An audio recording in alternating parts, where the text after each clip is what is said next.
Hello folks, you got Mr. MegaManFan here and Tingo in the background complaining about who knows what.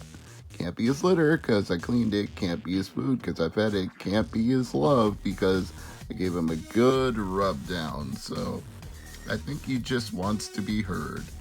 But anyway, we've got the Hyperkin specialist here. This episode of the PC Engine Files is not about a game, but about a product. A TurboGrafx 16 controller that I picked up from a Black Friday sale. This controller lets you hold the 90s right in your hands while sporting a comfy, ergonomic shape.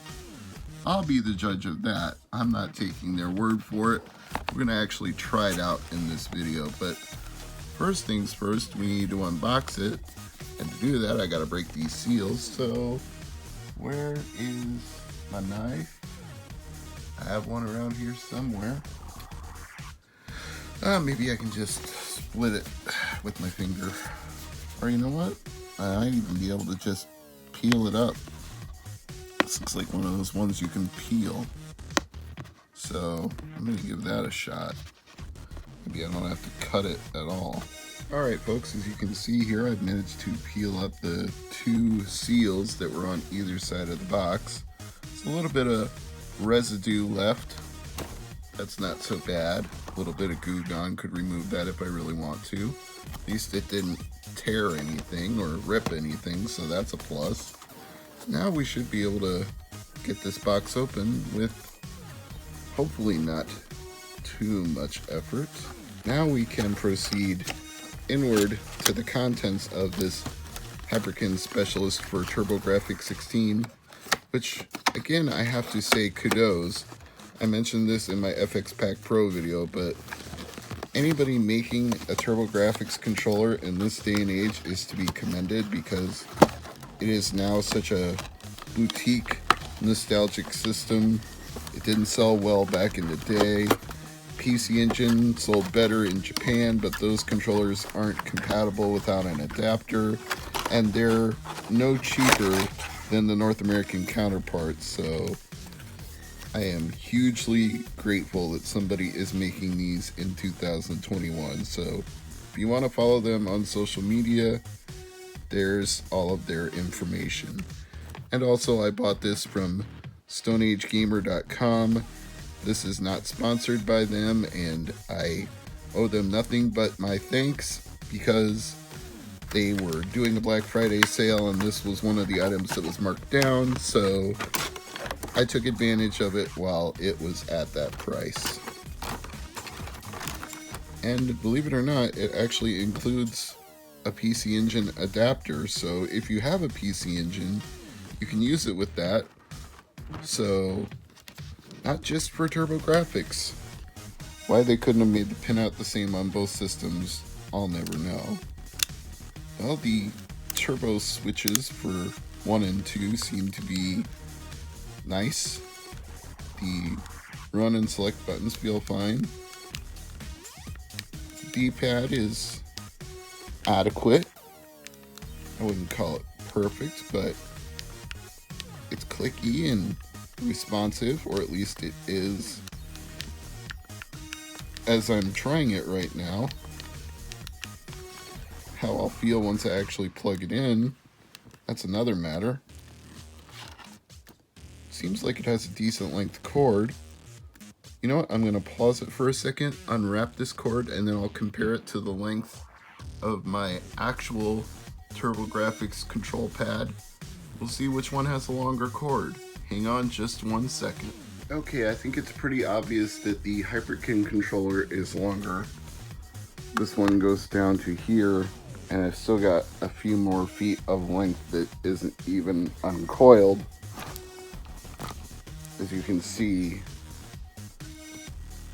it's definitely longer, which is very necessary if you're a TurboGrafx owner, because this cord has always been far too short, and I had to put my TurboGrafx at the end of the coffee table just so the cord on the controller would reach where I sit to game. So maybe the box even says how long this cord actually is. 10-foot cable. So yeah, I'm guessing the original one couldn't have been more than a few feet, because that is way longer. And I think it will be obvious when I plug it in just how much further it stretches, but the length isn't the important part, it's how it plays. I would switch back to the regular one if it doesn't work better, or at least as well. So let's go ahead and plug it in and test it out. Be right back.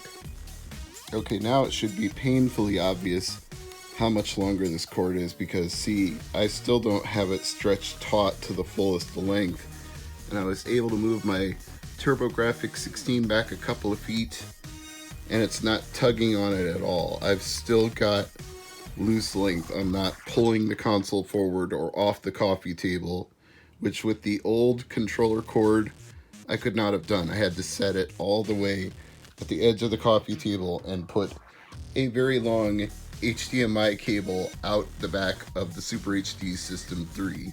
Speaking of which, why don't we go ahead and turn it on and put this controller through its paces and see how it performs.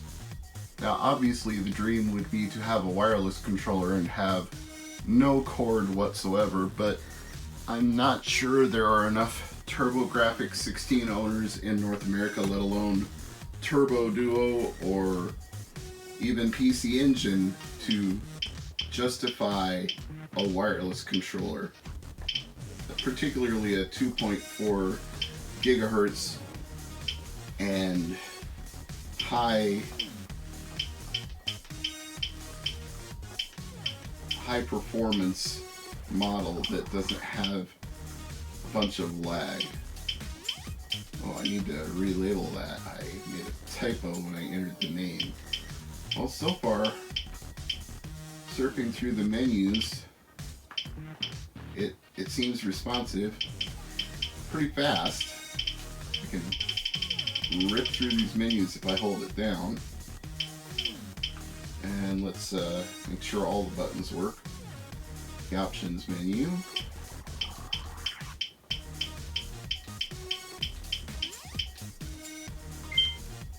And what game should we pick to try this out?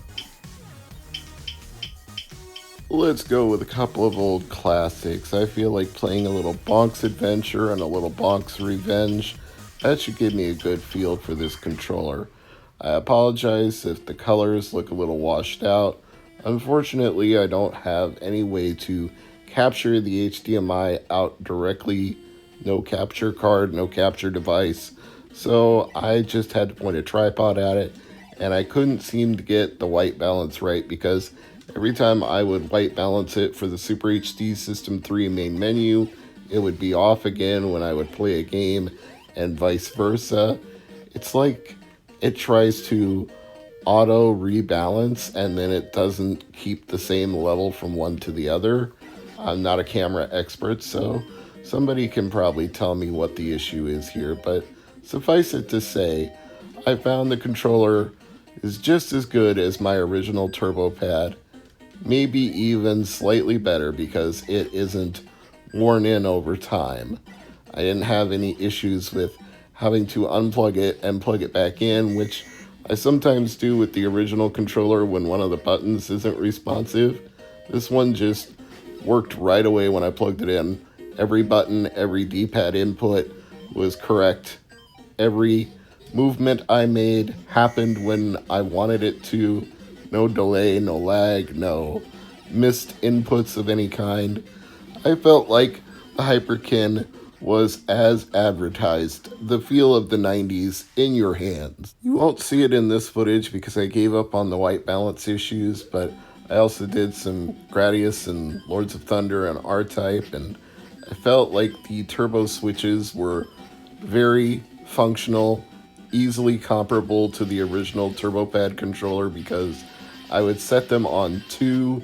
Like with Gradius, I've always found that 2 is the perfect balance. When you're shooting, it's not too fast, it's not too slow. You can take out whole waves of enemies as they're coming at you just by holding down the button.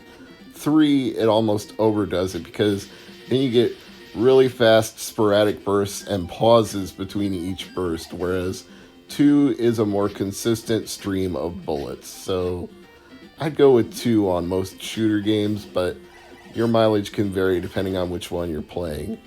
The bottom line is, if you're looking for either a new controller for a TurboGrafx or Turbo Duo, or you just want to upgrade from the controller you have because it's a little worn in, this is a good buy.